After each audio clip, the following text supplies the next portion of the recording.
Om Mahaganapataye Namaha. In this very important video, I'm going to be talking about the science and also some secrets of ancestor worship and what it means on a practical level. What it means, what is science saying about it, modern science now, and what are some of the more esoteric meanings of this ancestor offerings or ritual. And I'm going to share some technology that you can use to propitiate your ancestors. And first I'm going to explain why that you'd want to do that. So after watching this video, you're going to have a better understanding of this whole ancestor technology, why it's so vital and important for both yourself and your ancestors, and how you can go about making the necessary changes in your life to benefit both. Let me start off with a little bit of the science, and I'll move into some of the esoteric. So you have now the science of epigenetics. So let me start off by saying you inherit this biological body, and part of the inheritance of this biological body, which you inherited from your parents, who got theirs from their parents, and so on and so forth, they help create it. So some of the traits you have, your eye color, your hair, the way you look, and some of your tendencies, it's coming from your biological genes, information. Now, this biological body is having a very significant role in how your life is played out. And the biological body is essentially a memory that you're getting access to. So in the science of epigenetics, which is a modern science, they're saying that you are carrying the memory of at least 14 generations of your ancestors. Now, if you understand particle physics, this is highly significant. Particle physics, which is saying that our reality, the reality that we're perceiving through the five senses, the physical reality or physics, is being generated from the information that we are holding on to or identifying with, or they call as the observer or the mind or the mindset. That the outside external reality is fully dependent upon and being projected from this information. And the information that you have access to is not only creating your reality, but it is also shaping how your intelligence and how you think and your identity. Because after all, your identity, which is the coalesce of all this information that is formed as who you think you are. I'm Ryan, I'm this, I'm that, and all these things. And then you have your discrimination, which is using the information to make judgments and make decisions. And the information that's drawn from is what is this genetic code, or this information that we were just talking about. The memory is the information. So in Sanskrit, they call the mind, one of the names of the mind is manas. Manas just means memory, your memory body, or your manas body, your memory. The sack of memory that makes your mind up. So if you understand particle physics, you can understand right away how the information or the memory that you are holding on to or that you have inherited, which is not just your own, is extraordinarily vital to dictating the reality that you create, whether that's diseases or health, whether that's financial decision making or poor decision making that leads to poverty and mediocrity, whether that's the kind of relationships that you're projecting, the way that you value yourself, your self-esteem, all kinds of different things. Now, on a more subtler level, now we get into the more esoteric, which just means esoteric versus the exoteric means the more hidden or subtle information that's not commonly known. Just like particle physics is starting to reveal and through scientific means what yogis and the siddhas and the so-called ancient traditions have been saying for thousands and thousands of years, and that modern science is now through their own methods drawing the same conclusions coincidentally that they were saying. It just means that what we have with the particle physics is they are revealing some of these subtler aspects of nature that prior to the quantum physics or particle physics, we weren't able to measure. We wouldn't have the math or the concepts in our modern scientific realm that would allow us to make the gaps between, bridge the gaps between what these our ancestors were saying and what we are requiring for science to validate that. Now, on a more subtle level, the yogis and siddhas are saying it's not just your biological genes, that we're also inheriting soul genes, or Dr. Plies calls this soul genetics. Soul genes is the spiritual genes, so it means that just as your physical body is connected to your ancestors through biogenetics, your soul, your individual soul, is also connected to the ancestors, and that there is a symbiotic relationship. So it goes to say that when we don't actually die, what we're doing is we have different bodies. There are subtler bodies that we can perceive as physical body, but the siddhas and yogis, those who develop their sixth sense, we're able to see different wavelengths of light. For example, we're only able to see a very small percentage of the light spectrum.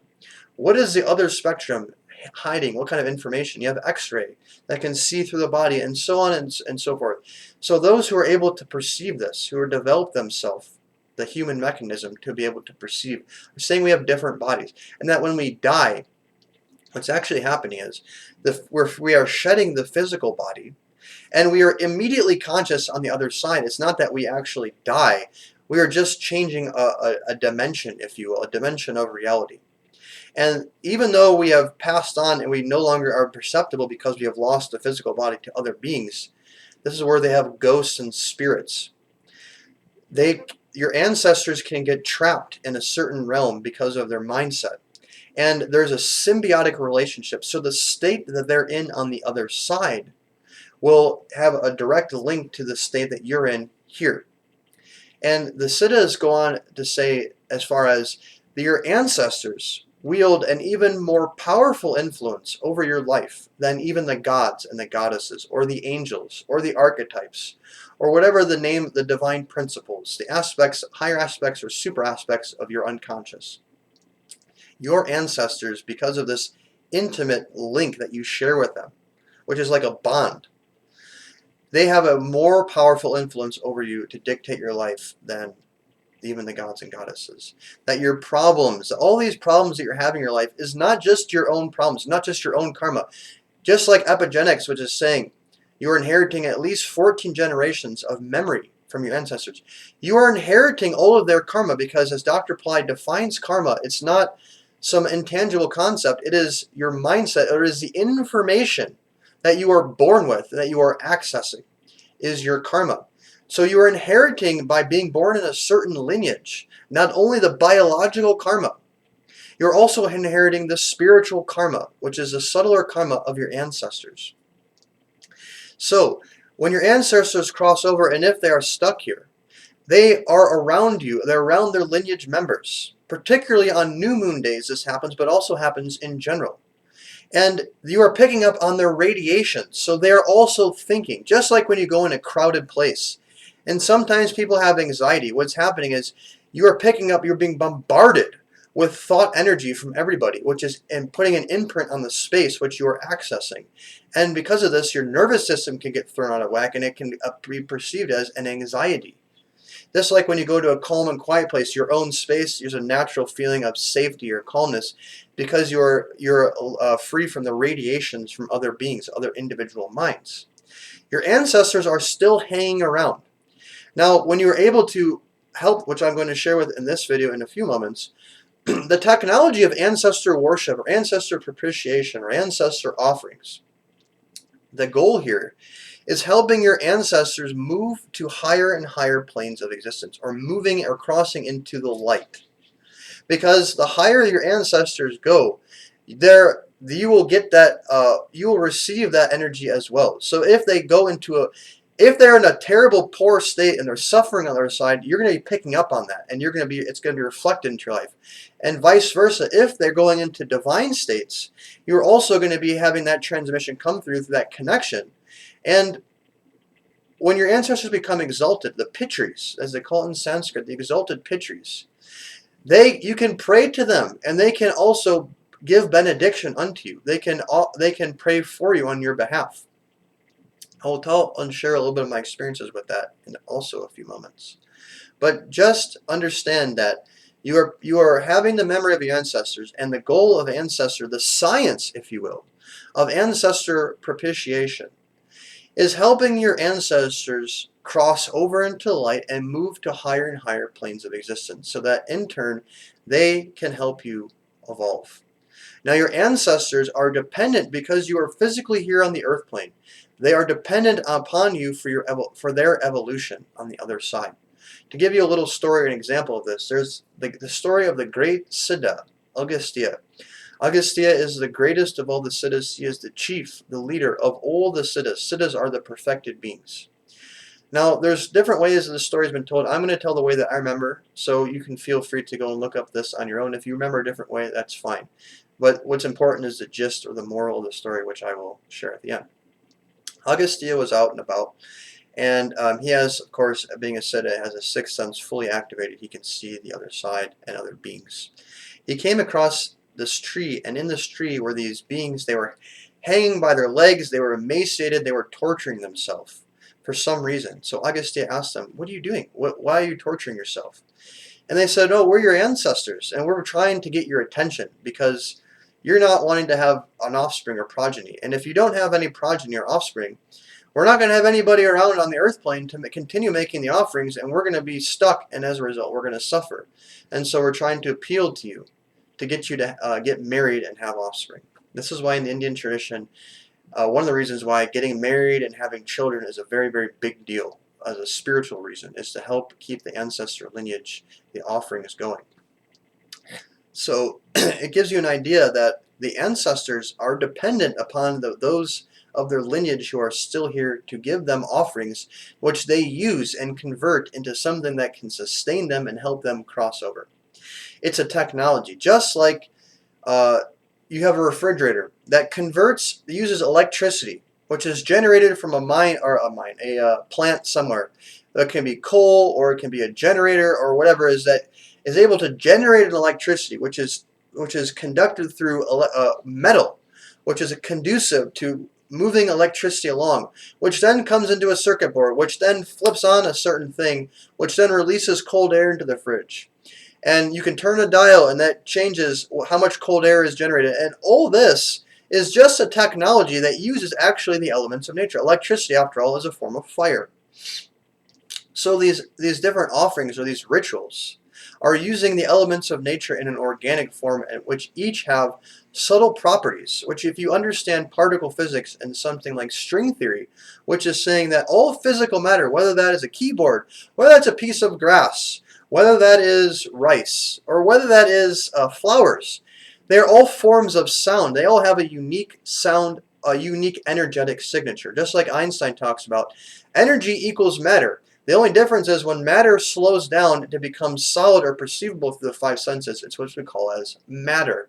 When it reaches a speed of velocity of the light square, which is E equals mc squared, it becomes energy, and sound is a form of energy. In quantum physics, it's string theory, which is saying that strings or sound waves are behind the particles, which create particles, which then go on to create the molecules and then become the keyboard, the mouse, the flowers, all these different things. So everything has a unique energetic signature, and rituals are using these permutation combinations to create a certain collective energy that is used, that has different effects on the environment, and also has different effects and ways of communicating with the other side, which is just the subtler aspects of reality, or if you will, the rest of the light spectrum that we're not able to perceive.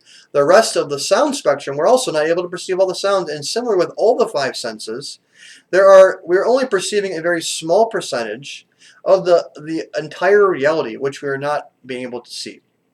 And so with the ancestors, when it comes to the ancestors, there's a ritual that is known as Tarpanam. And I will make sure to check out the links in the description of this video. Make sure to click see more, where I will put some links from Dr. Ply where you can receive initiation into soul genetics and get more understanding that I'm not going to be covering in this video. What you do is with your right hand, you take ingredients such as rice. I use rice flour, which is you can find in the grocery store. You can also use whole rice, black sesame seed, a very important one. Black sesame seeds is a food for the ancestors, and all of it is water. If you have access to darba grass, which is not readily accessible in the West, you can also use darba grass as well. If you're having trouble, if you don't have anything, you can use at the bare minimum, you can just use water. You can also just use black sesame seeds. You can also just use rice or whatever you have access to. What I do is, in order to help me not only to remember to do the ritual, but to make it fast and easy, it takes less than 60 seconds in the morning. You keep a mixture that's pre-mixed in a container near your sink, for example, which is what I do, and then it's already mixed with the rice powder and the black sesame seeds. You can also use a coin. If you have a gold coin, that's great. You can use a quarter, you can use a nickel, a dime, or whatever you have access to. And so what you do is in your right hand, you put a little bit of that mixture in your hand, and you put a coin on top of it. If you have Darba grass, you put some Darba grass there as well. You sprinkle some water, or you just let a little water from the sink run on top of it, and you say an example prayer that you can use is, I offer this to 7 generations of ancestors on my mother's and father's side. Please accept this offering. Move into the light, or go into the light. Be at peace, and please don't forget to bless us, which is referring to our lineage. Om, or Amen. And then you can say a gratitude, thank you to the universe, or thank you to God, or thank you to the Siddhas for making this technology available for us to use and benefit from. And then what you do is you can let the mixture go down the sink. I recommend using a container because your sink will get clogged. So what I like to do is hold a receptacle that I put in the sink, and so I rinse the mixture off into this receptacle, and then I dump the mixture outside. And the requirement here is dump it where no one's going to step. No one's going to put their feet somewhere out of the way. Also, another requirement is you want to do this ritual with your right hand, which I mentioned, but also during daylight hours, after sunset, after sunrise, and before sunset. You don't want to do it in the dark times. If you're only going to do this once in a while, I do recommend doing this every single day. But if you're going to do it once in a while, the bare minimum is to do it on new moon. New moon is a time when the ancestors come en masse to come and visit and spend time with their lineage. Although we can't see them, they are here. And that's why I'm making this video now, because it is a new moon where I am at. Now, Dr. Ply has talked about this to give you a little more incentive, if this wasn't enough, of why you should be doing this. Now, Dr. Ply is a Siddha. He represents the Tamil Siddha tradition. And if you haven't watched my past videos, if you don't know about the Siddhas, even the yogis and all the other beings go to the Siddhas and study with the Siddha masters to get the ultimate wisdom, the ultimate technologies, the ultimate techniques. And if you can read about how the Siddhas, back when human lifespans were much, much longer than they are now, students would have to study with the Siddhas for decades, hundreds, even thousands of years before they would get a benediction or a technique from the Siddhas, to give you an idea of how valuable and the treasure and the precious gems that the Siddhas are giving. Now, Dr. Ply, as a representative of the Tamil Siddha tradition, the very prestigious Tamil Siddha tradition, is now coming forward to share some of these secrets with the world, because the time is right. Because according to their tradition and all their traditions as well, including Christianity, including the Mayans, including all kinds of different spiritual traditions, we are in the transition point between the Kali Yuga and the Satya Yuga, or the age of darkness, into the age of light, or the golden age. In the book of Revelation, we have this end time madness, which we are experiencing now, which is a transition. And because we're in this time where we're getting ready to move into this age, humanity is more receptive to this technology. Now, Dr. Ply has revealed incredible amount of techniques and technologies, rituals, all the different kinds of things you can imagine. So much so that Time magazine once called him the YouTube guru, because he has so many videos of different things, and he has programs and all this. Of all this, he has said that this Tarpanam ritual is the most powerful and the most important ritual and technique that he has ever taught. That this one ritual can change all areas of your life: health, relationship, finances, enlightenment, can all be done through this Tarpanam ritual. And further, he says that even the gods and goddesses will not accept your prayers if you aren't doing this Tarpanam ritual first. That these ancestors are even more powerful than the gods and goddesses to wield influence over your life. So you must do this Tarpanam ritual, which is very, very simple. It can be done in less than 60 seconds. Now, I've been doing this ritual for probably 5, 6, 7 years now, almost without fail, probably at a handful of times that I've missed it. Whenever I travel, I do it as well. I take a little Ziploc baggie, and I put the mixture, and I go and do it. If I'm in a bathroom in the airport, or I'm at someone's house, I have to go in the bathroom or disappear for a second to do it. I always do it in the morning. So start a habit and realize and recognize there are negative forces who will try to stop you from doing these things, particularly this Tarpanam. Just like there are light forces, or the angels, their goal is to help you evolve and realize yourself. There are also negative forces their goal or job, they're actively working all the time, is to keep you stuck in darkness. They want to keep you limited and stuck here. And so they want to go and stop you. How do they work? They will make you forget things. They will give you excuses not to do things. Oh no, you do this, and they're very clever. They'll make it think like it's you, and they push thoughts into your mind to help you forget or to help you find reasons not to do it, or say, oh, this is nonsense, I don't believe in this. This is all coming from the negative forces, which if you understand the yogic sciences, you understand quantum physics. All this is coming from your unconscious. So both the light and the dark exist within you. It is your choice on what you want to choose to identify with and bring out. The Native Americans have a thing about this. They say we all have a wolf, different wolves inside of us. You have the light wolf, the dark wolf. I forget exactly how I say it, but it's your choice on which wolf you want to feed. You can feed the wolf, the light wolf, that's going to help you, or you can feed the wolf of negativity, which and indulge in these the negativity. So keep the mixture by your sink. Make it part of your habit so it becomes like brushing your teeth. And don't give yourself an excuse or reason to not do it. You always do it. You can do it in the shower, Dr. Bite talks about. But do it every single day. Do it without fail. And you can also pray to the ancestors. Sometimes you can say, ancestors, I'm having a problem with this disease, or I need help with making money. And once you are able to subtleize your body and mind where you can start feeling the subtle energies, the subtle thought energies, I have been able to feel my ancestors when they give their benedictions. I say, ancestors, please say a prayer for me. I can feel that. And it's a feeling, it's a very, very positive feeling that comes and washes over me. And so I know that there's a communication. And we need this sometimes to prove it to ourselves. And all I can do is give my testimony and encourage you to go and do it. And the more that you do it, and the more consistent you are, and the more that you continue to work on yourself, you're able to start feeling that even though that you can't, know that they are there and they will be accepting these offerings. So on the behalf of your ancestors, on the behalf of your soul, I want to implore you to go and do this ritual every single day and benefit as a result. So if you have any comments or questions or any feedback you want to share, I would love to hear from you. Please leave a comment underneath this video. If you liked this video and found it valuable, please click the like button and feel free to share it with others who you think would be receptive to this information. As always, if you'd like to be notified for future videos, click the subscribe and the bell notification.